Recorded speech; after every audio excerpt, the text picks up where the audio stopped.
All right, diving into something a bit different today, we're gonna check out the world of board games. Oh, fun. Yeah. Specifically, this one is called Windward, Okay.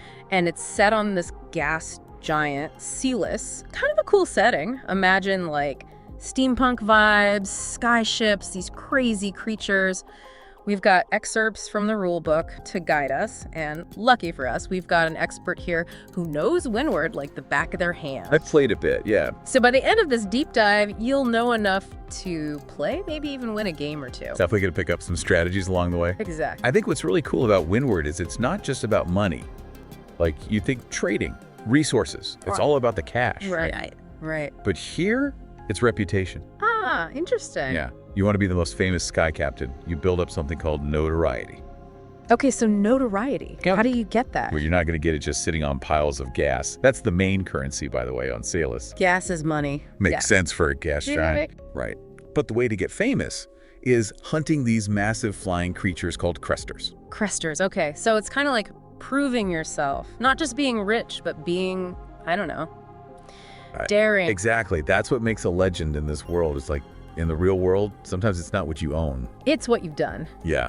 All right, so goal is to be the most famous cruster hunter. I got it. You got it. But tell me about these crusters. I skimmed the rule book, and it seemed like there were different types. Oh, yeah, for sure. So you've got your basic ones, the gray crusters. Pretty passive. They like to stay in their feeding grounds. Easy pickings. Relatively, yeah. Yeah. But that means the reward for taking them down isn't as huge. Makes sense. Low risk, low reward. Right. Then you step it up to the red crusters. These guys, they roam around. More aggressive. Way more aggressive. So hunting them, that's a gamble. Higher stakes. Absolutely. But the payoff, if you can get it, much more notoriety. Ooh, I like that. So Yeah. you got to decide, play it safe or... Go big or go home. Yeah. Exactly. And then, for the players who really want a challenge, the myth, the legend, Great White Cruster. Oh, I saw that mention, like Endgame stuff. Pretty much. Super rare, specific conditions. Taking one of those down, instant legend status. Wow. So, all right, we've got these crusters, different levels of risk, reward. How do you actually hunt them, though? Well, first you need a ship. Of course, got to fly around somehow. Right, that's your base for moving, fighting, carrying stuff. You start basic, but can upgrade it. Like better weapons, more cargo space. Yep, even special tanks for holding gas. Ah, right, gas. The currency we talked about? Lifeblood of Celis, literally. You need it for everything. Upgrades, crew, keeping your ship running. So yeah, be smart about it. Oh yeah, big part of the game is resource management. Can't just spend it all willy-nilly. Got to balance your hunting income with what, trading too? There's trading, yeah. And this is where the trading post comes in. Only city on the whole planet. One-stop shop. Basically. Yeah. You trade goods there, upgrade your ship. But the big thing, this is where you turn those cruster parts into notoriety points. Ah, okay, so it's like everyone goes there, got to be some tense moments, players bumping into each other. Oh, for sure. Lots of competition. So it's not just having the gas, it's what you do with it. You got it. When to buy, when to sell, when to invest, all part of this strategy. Speaking of strategy, what about those longboats I saw in the rules? They have like mini ships. Smaller, yeah. They have a specific purpose. Which is? Hunting gray crusters. They operate at a different level, so you can target those grays without messing with the red crusters. Clever, like a little side mission. Right. Makes you think differently, how to use them best. So many layers already. And then there's the wind, right? Changes every round, the rule said. Oh yeah, can't forget the wind. This is a gas giant after all. Wind is everything. So like one round you're flying fast, the next you're struggling to move. Exactly. Gotta adapt constantly. Adds a real element of, I don't know, realism maybe. Yeah, cool. And then on top of the wind, there's the terrain itself, right? Celis has more than just empty sky. Oh, definitely. Lots to consider. There's drift, like thick gas clouds, blocks movement entirely. Gotta plan around that. Like hitting a wall, but in the air. Exactly. Then you've got Zephyrs. Think fast travel points. Teleporting around. Basically. Land on one, jump to another somewhere else. Great for escapes or surprising your opponents. That's sneaky. Then there's the gas pockets. Free fuel. Always handy to find those. So it's like treasure hunting, but for gas. Yeah, pretty much. And lastly, there's around the planet. Basically a shortcut, edge of the map, to the other edge. Sounds risky. Oh, it is. Gotta go through a dangerous area. But if you could pull it off, Game changer. Okay, so we got different cresters, ships, longboats, this crazy map with wind and stuff, my head's spinning. But what do you actually do on your turn in this game? Like step by step? So many options you can move, obviously. Well, Got to yeah. factor in wind, terrain, all that. You can spend gas at the trading post. Upgrades, crew, all that jazz. Yep. Speaking of crew, remember how we talked about them having special bonuses? Vaguely, yeah. Refresh my memory. Super important. They let you customize your ship, make it your own. Each one has a unique ability, helped out passively. Like, what, a navigator who helps you sail better? Could be something like that. Or a purser. They give you more gas storage, let you play more supply cards. Wait, supply cards? What are those? Ah, almost forgot. They're like one-time use things, give you a boost. Okay, like a special attack or something. Could be, yeah. Extra movement, combat bonus, depends on the card. So you gotta be smart about when to use them. Definitely. And which ones you can use depends on your crew. So picking the right crew, super important. So it's not just a ship, it's like building a team. Exactly.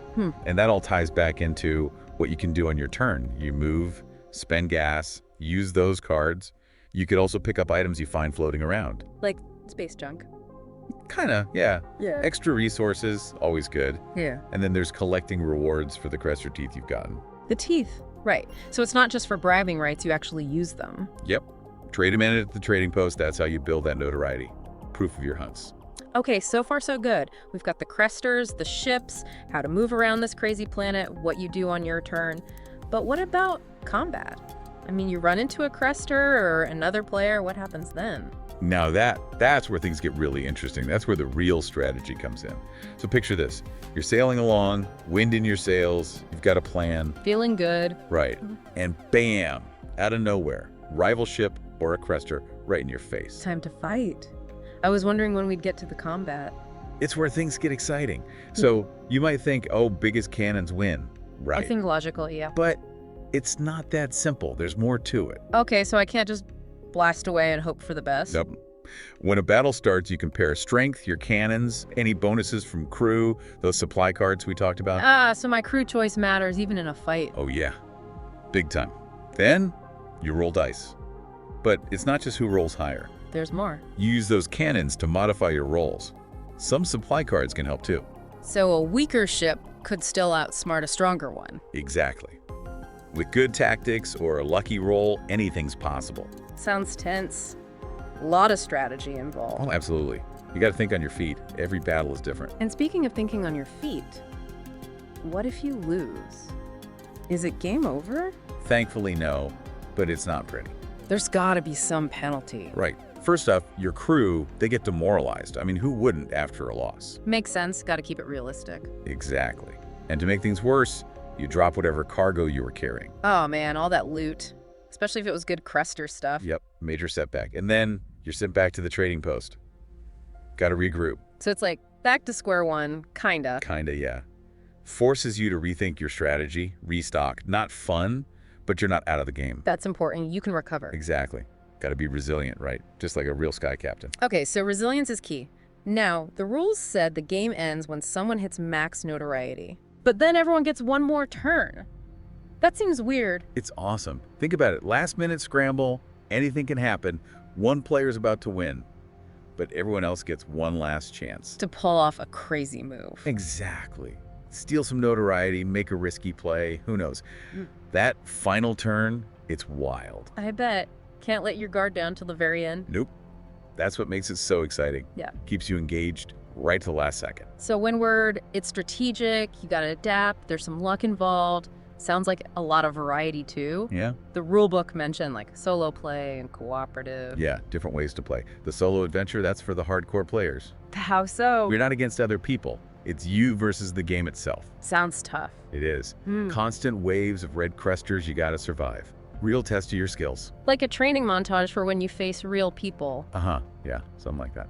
And then cooperative, that's totally different. How's that work? You team up with other players, all against one big baddie. Like a boss fight. Exactly. The Great White Cruster, remember him. You gotta work together, coordinate attacks, share resources. So it's more about teamwork, communication. For sure. Completely different vibe than competing, but just as fun. It's cool that there are so many options, like different ways to enjoy the game. And we haven't even touched on the advanced rules yet. Those add even more variety. Ooh, what are those like? Think of them like extra spice, want to make it harder, Add in the Great White Cruster to any game. Oh, that'd make things interesting. Just casually having that beast around. Right. Or there's the Naturalist faction. They don't hunt crusters, they study them, release them back into the wild. Whoa, like a conservationist in the game? Yep. Makes you think differently about those cruster teeth. Adds a moral element, even. So it's not just about winning, it's how you win. Exactly. And there's more. You can add achievements, like bonus goals to go for. You can even shrink the map. So a faster, more intense game. Exactly. So many ways to customize it, make it your own. Wow, okay. So we've got solo, co-op, all these extra rules. It's incredible how much Windward has to offer. It really is well designed. But there's one more thing we haven't talked about. Something that adds like a moral dilemma to the game. Oh!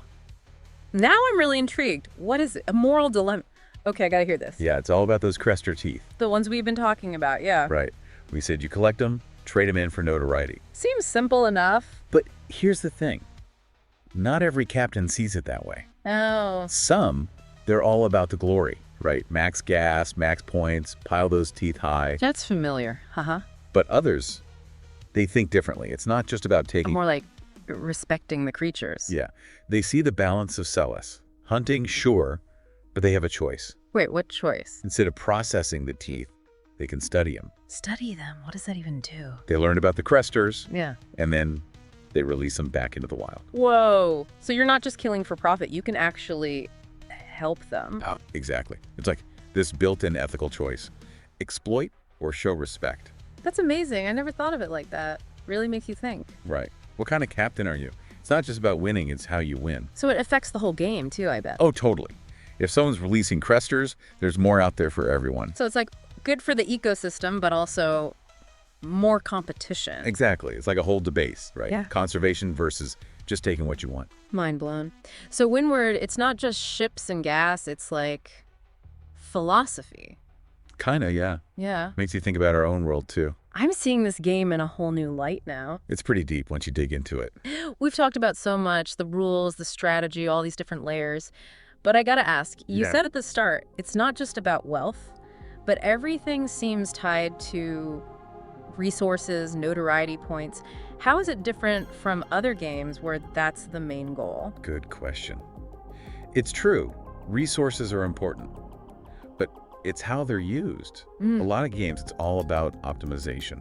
Like, get the highest score, be the most efficient. Exactly. Windward's different. It's not just about having stuff, it's what you do with it. So it's not the destination, it's the journey.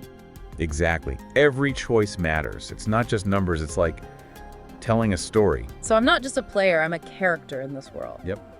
You decide what kind of captain you are. Do you take risks? Yeah. Are you greedy? Or do you try to help? It all plays into it. This is why I love these depth dives. Learning so much more than just how to play. Right. It makes you appreciate the design, the thought behind it all. Well, I'm sold. Ready to grab a copy and set sail myself. Me too. Always up for a game of Windward. This has been awesome. We've covered so much. I bet our listeners are ready to play too. Hope so. It's a great game once you get into it. So before we wrap up, what's the one thing you want everyone to remember about Windward? I'd say. It's a game about choices. Every single one matters. How you play, how you treat those cresters, it all shapes your story. So find your own way to play, find your own legend. That's a great way to put it. And for anyone listening, if you want to learn more, check out Windward. You might be surprised what you discover about the game and about yourself. Thanks for joining us on this deep dive into Windward.